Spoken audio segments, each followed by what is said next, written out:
Well, Fayt has been mentioned in a Reddit post just last week, and I thought, you know what? This is going to be this week's bonus episode.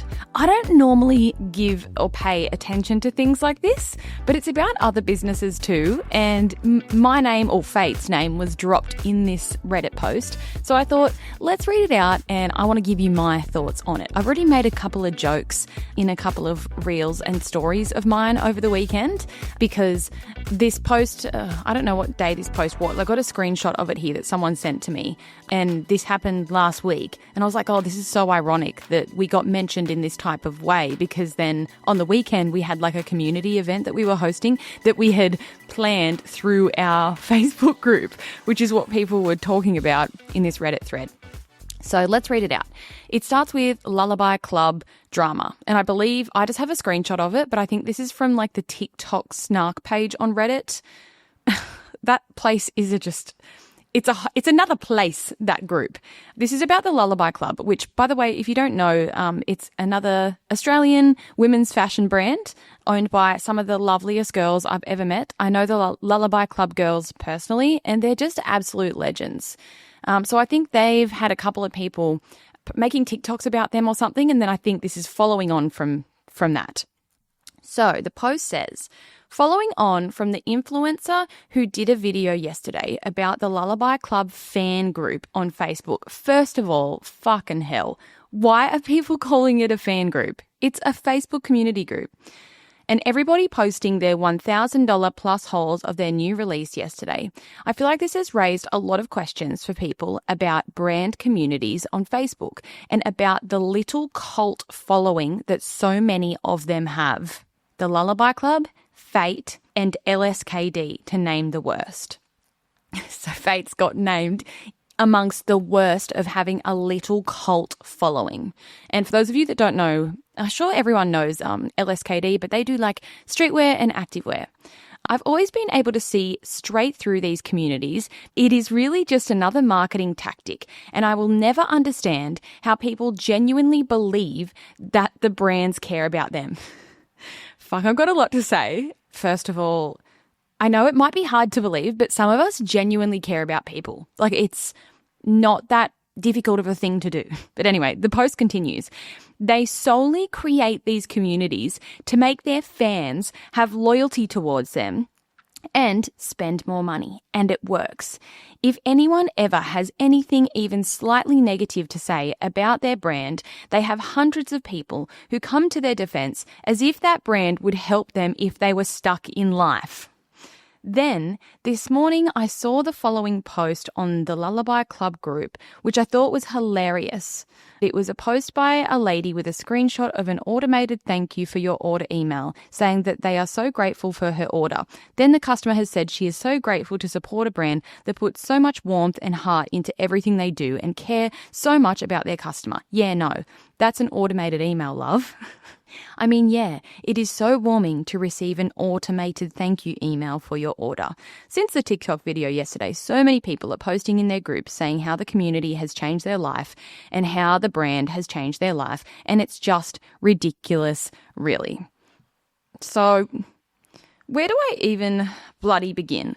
I think I want to say, first of all, to have a cult following, if you are a brand, is a fucking flex. Any business or brand owner or any marketer out there, if someone's doing marketing for a business and they're trying to help them grow, any big business out there or small business, like if you like have a cult following, you fucking won. You know, if you're creating a product, you want people to love it. Like, that's an amazing business. If you can create something that people absolutely love and are almost cult-like towards, you win. So I don't get, first of all, why there's shame in businesses having people that adore their business and their brand and their product, because that's the whole point. Now, obviously you have to draw a line, but just speaking as a whole, you know, let's use Apple as an example. Apple has a cult following. People either are Apple or they're Android, you know, and people who are Apple lovers, I'm one of them. Like, I'm a diehard Apple girly. I've got my MacBook, I've got my AirPods, I've got my phones. At work, we all use our MacBooks, and like, I will only shop with Apple. Therefore, like, I am like a cult follower of Apple, but that's not a bad thing. So I think straight off the bat, to say, you know, the Lullaby Club, Fayt, and LSKD, to name the worst that have little cult followings, like, I think you're just getting it all wrong. Imagine if it was the other way around and you had a business and you had no customers. Like, your business would simply be flopping and failing. So I don't think it's a bad thing necessarily to have people that love your brand, your product, your business. That's a great thing because it means that your business is doing well and you're creating something that people can enjoy. I also have another screenshot here that was sent to me. I haven't gone into the post because I'm like, I just can't do it. But I got this other screenshot. Someone else has said, I also think there's room for a broader conversation about brands that market to postpartum mums. Like, on the one hand, the inclusive sizing, styles, and breastfeeding accessibility is great. On the other, creating an atmosphere where people feel like they need to buy entire collections or overspend is also problematic. I agree with this. And I think us as brand owners, you know, and especially clothing brands who are coming out with new stuff and new collections, there is kind of a responsibility on our end to absolutely not make people feel like they need every single piece of a collection. And apparently people have been saying this about the Lullaby Club. And then the Lullaby Club have came out and said, like, there's no pressure to buy, but people are saying, yeah, but there is.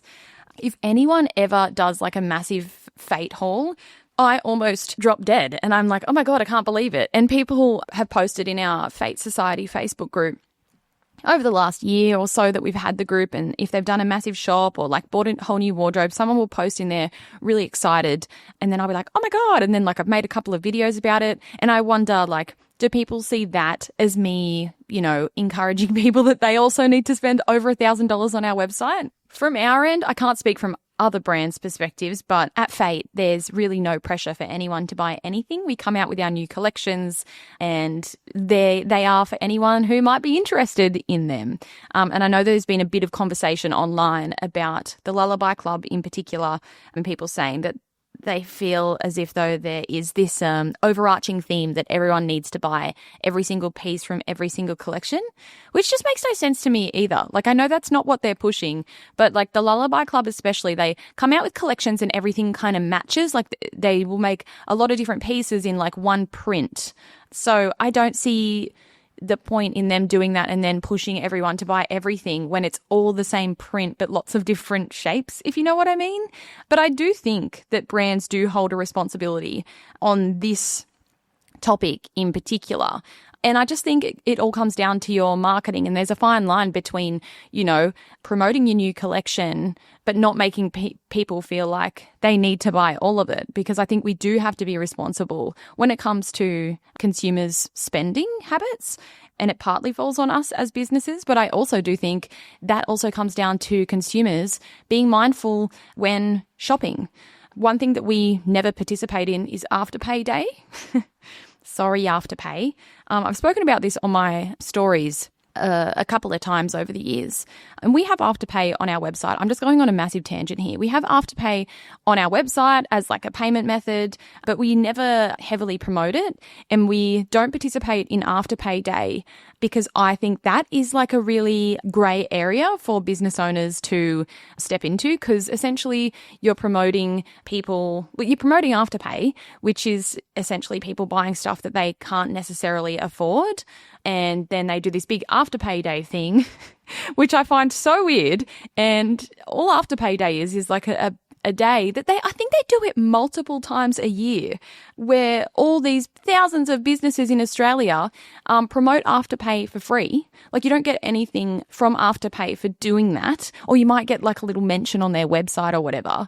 And Afterpay just gets promoted by thousands of businesses around Australia. And then the businesses also do a discount that day. So they might do 20% off, and then they promote Afterpay. And then, that puts Afterpay in consumers' minds, driving brand awareness for Afterpay. People might shop with Afterpay more on those days, I'm only assuming. And Afterpay just still takes like the normal percentage of every sale that they do from their merchants on Afterpay day. So I do think we have a responsibility when it comes to not making people feel like they need to buy everything that we come out with all the time, but maybe just brands like myself and LSKD and the Lullaby Club, where we are really active within the community. It may give people the sense that all we're doing is wanting people to shop with us. But I can only speak from my own perspective. I am constantly promoting Fayt, but I'm not constantly promoting Fayt to try and get everyone to buy every single thing that we come out with. It's just my job to promote what we are coming out with. And anyone that is interested in any piece that we come out with, I'm absolutely going to be ecstatic if they want to shop it. But in no way, especially for us, and I doubt these other two businesses, are we, setting people up and hoping that they just spend all their money. Just reading this post, it makes it sound like these people think that business owners are evil. And back to the comment of like the Facebook groups being a marketing ploy just to make sales, and like there's no way that brands genuinely care. Like, I know it might be hard to believe, but some of us genuinely care about people. Like, I don't know if that's a crazy thing to say, but believe it or not, some of us business owners are just genuine people that actually care. And like, I know for a fact when someone shops with us for the first time and they send us an email and they say, I've been in store, I had the most amazing experience, I've tried on jeans that fit me and I haven't worn jeans that have fit me properly for 10 years. We genuinely care when we know that we can leave a positive impact on someone who's shopping with us, And I don't know if these people in Reddit like get it wrong and think when we see someone, say they've shopped for the first time or someone's done a $1,000 haul, if we're sitting there like licking our lips and going, oh, fuck yeah, we got them this time. Like, that's not who I am as a person. Not that this person has said me in particular in this post, but Fayt was named. But some of us are like running genuine businesses, and yes, everything that we do is marketing. Everything that we do is marketing. Having a Facebook community group is a marketing tool, but it's not in a malicious way. It's a way for us to organically promote our business brand and products to our community, and it gives people a place to feel like they belong. And when I actually saw this screenshot come through to me, it made me think, remember in high school when we all did the topic belonging? I don't know if it was in year 10 or year 11, but I'm like, what's so bad with people wanting to feel like they belong somewhere? Just reading this post and seeing like the female, especially the female founded brands mentioned, Fayt, the Lullaby Club, it's giving a little bit of internalized misogyny. And like my instant response when I got sent this screenshot last week was, what is wrong with a woman like running and starting a business and then wanting to market it? Like, there's nothing wrong with marketing your business, like that's quite literally how you make sales. But I was thinking further about this, and when we see women, like women-centered brands that have communities like Fayt and the Lullaby Club or Lorna Jane or whatever it is, it's often that these brands get called cults or cringe, or that their communities are brainwashed, and it's not often about like what the brand is actually doing. It's about how uncomfortable people can get seeing women unapologetically excited about something, especially when it's like a feminine coded, it's joyful, or it's consumer based. And just to give you like a couple of examples, a group of guys camping out for a PlayStation drop, that's totally normal. Like no one would say cult. Like, they're just like, yeah, that's guys going to get excited about the PlayStation. If men argue over footy scores or they obsess over fantasy league, passionate. Like, they would never get called a cult. I also think it's misogynistic, if you really want to go there. And God, I could go there. I could go deep on this. But with these comments about people doing a $1,000 haul. And whilst I agree, like that's very unrealistic for most people to be able to just drop $1,000 on clothes, Again, I think it is like a societal discomfort with women treating themselves and spending money on themselves, especially if we're going to be talking about brands like the Lullaby Club, where they have predominantly mums shopping with them and they've got all their like breastfeeding friendly pieces, you know, and then there's that mum guilt of spending money on yourself. I think it says a lot, this post, where they're essentially shaming women for treating themselves. Like, what is wrong with that? If someone can afford to drop $1,000 on some new pieces for their wardrobe, like, I don't see the shame in that. But is it because it's women spending that much money on themselves that there is shame and guilt around it? Because would we act the same if a man dropped $1,000 on the new PlayStation and posted about it in a PlayStation community group, you know? Like, I just think this shit. And I think this would not happen if it was a guy posting in the PlayStation group, just got the new PS6 and it was $1,000. People wouldn't go, oh, you're in a cult. They wouldn't. They'd just be like, good on you, mate. I could ramble on about this for ages, but I think it's funny how brand loyalty becomes cult-like only when it's women who are loud about it. When it's like men buying sneakers, like I know there's a lot of sneakerheads out there, or gaming, or a sports team, we call it a community. But when it's linen pants or a $24 lip oil, suddenly it's manipulative and people are being manipulated into purchasing. And I think the most interesting thing out of all of this is, you know, people that say it's marketing, it's a cult, you're being lied to, you're being manipulated. It's not even men that are saying that. It's women that are saying that about other women. Make it make fucking sense. Everything that I do is marketing in a way. Like even this podcast that I have here where I'm uploading episodes every week talking about this, that and the other. At the end of the day, I am marketing myself and in turn marketing Fayt. But maybe it is this more personal way of businesses running these days, thanks to social media, that the marketing feels more personal. Therefore, people feel like they are entitled to say, this is all just a marketing scam and a ploy and you're being brainwashed. This post, it's just giving misogyny and women hating women. And I think that's really shameful. And on the end of that post in the Reddit thread where they said that their automated email was like written from a person, I have mine set up the same way. When someone like subscribes to our newsletter, you have like a thing called an automated flow, right? So when you sign up to the newsletter, the person gets an automated email and it might have like a, 10% off code in there or whatever. And you can choose how you want that email to look. Back in the day, it used to just have like a photo of a model in like a current Fayt piece. And it's like, thanks for subscribing. Here's your 10% off code. But a couple of years ago, I was like, actually, I want to make that more personal. So I went in and I wrote an email from me. So every time someone signs up to our mailing list, we're actually switching email providers at the moment. So I need to double check that we've actually duplicated it over to our new one.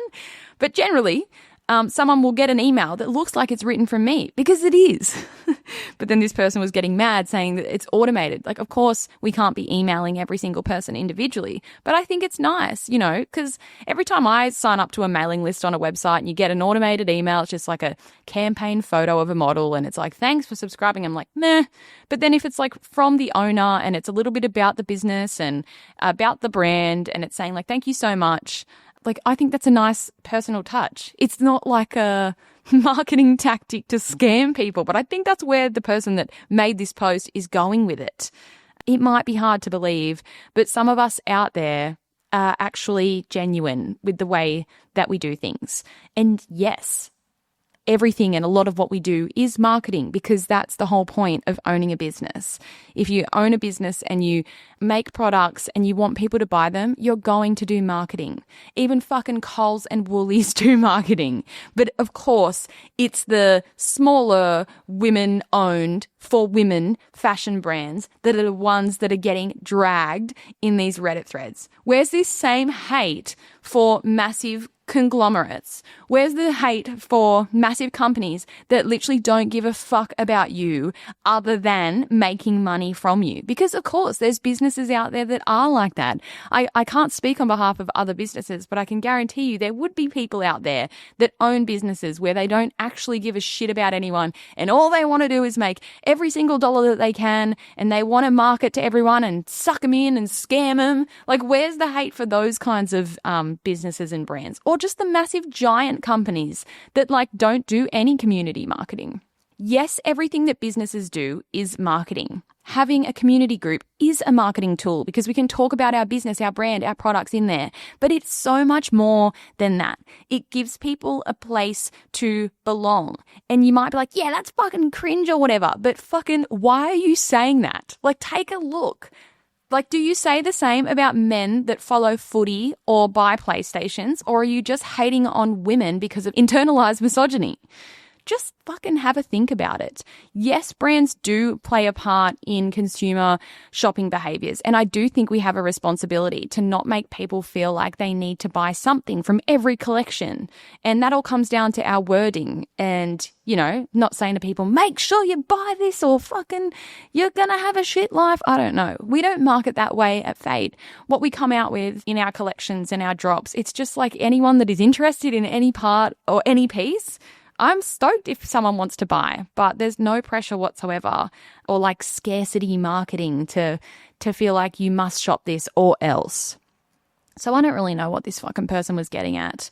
And I don't think it's shameful to have a community group. If anything, I think it's amazing. So I think to anyone out there that thinks that, you know, brands such as the Lullaby Club, LSKD and Fayt are just out there to scam people and manipulate them into shopping. Especially if you're a woman. I know LSKD isn't a female-owned brand, but if you're a woman out there hating on women-founded brands and predominantly women-based communities, I think you need to take a look on the inside because communities are everywhere in sports, shoes, games, PlayStations, but like for some reason, it's the women that get hated on the most by other women. And I think it says a lot. So that's it for this week's Big Business bonus episode. And I know Xander's going to be on the other end saying this is way too long for a bonus, but I had a lot to say. I don't normally give these things the time of day, but I thought it was a good topic to talk about. And I think there's nothing wrong with having a Facebook group at the end of the day. But I do think that brands have the responsibility of marketing responsibly, if you want to call it that. But anyway, I'll be back next week with a main. And in the meantime, feel free to join the Fayt Society Facebook group if you want. There's always lots of exciting things happening in there. And it's just a good bloody time. Bye.